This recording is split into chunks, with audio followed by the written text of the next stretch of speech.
এর আগে যে সকল আলোচনা হয়েছে এবং আপনারা যে দাবিগুলো তুলেছেন তার প্রতি আমি পূর্ণ সংহতি জানাচ্ছি। এবং বিশেষত কয়েকটি দাবি ছিল অত্যন্ত গুরুত্বপূর্ণ, যে আমাদের একটা গণমাধ্যম নীতি, যে নামই বলুন, সম্প্রচার নীতি, যে কোনো নাম আপনারা দেন না কেন, প্রথমত এই ধরনের একটা নীতি দরকার।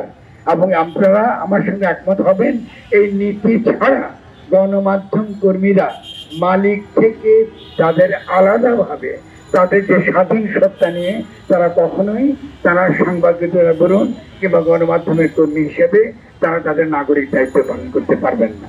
ফলে আমি আপনাদেরকে প্রথমে যে আবেদনটা জানাবো, যে এই সরকারের প্রথম কাজ হবে গণমাধ্যম কর্মীদের সঙ্গে আলাপ আলোচনা করে একটি সম্প্রচার নীতি, একই সঙ্গে সঙ্গে গণমাধ্যম নীতি তারা যেন প্রণয়ন করেন। এবং এটা একটা সার্বিক গণমাধ্যম নীতি হবে, যেখানে গণমাধ্যম এবং গণমাধ্যম কর্মীরা স্বাধীনভাবে তারা কাজ করতে পারবেন।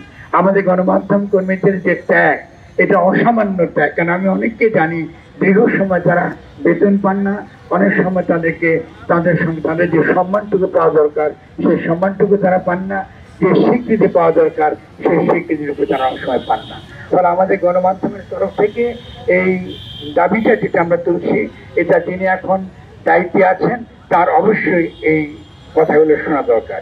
2 নম্বর, তিনি যে সকল সিদ্ধান্ত একপক্ষীয়ভাবে নিয়েছেন, যে সকল সিদ্ধান্ত একপক্ষীয়ভাবে নিয়েছেন, এটা আমি নিন্দা করি। কেন নিন্দা করি?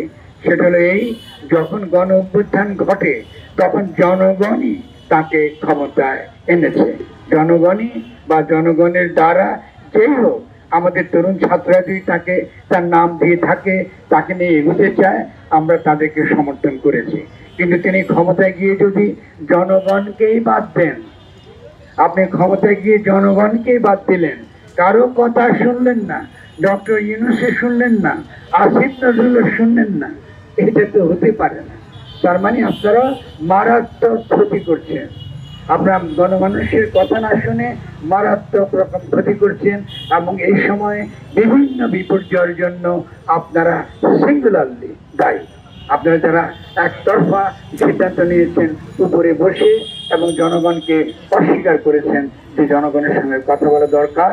আজকে গণমাধ্যমের যে বিভিন্ন রকম প্রতিষ্ঠানগুলো রয়েছে, যে বিভিন্ন রকম ক্ষেত্রগুলো, রাষ্ট্রীয় প্রতিষ্ঠান রয়েছে, যেখানে গণমাধ্যম কর্মীদের থাকা দরকার, যেখানে সংস্কৃতিতে যারা গুরুত্বপূর্ণ ভূমিকা রেখেছেন তাদের থাকা দরকার, তাদের সঙ্গে কোনো কথা, কোনো পরামর্শ আপনারা করেন নাই।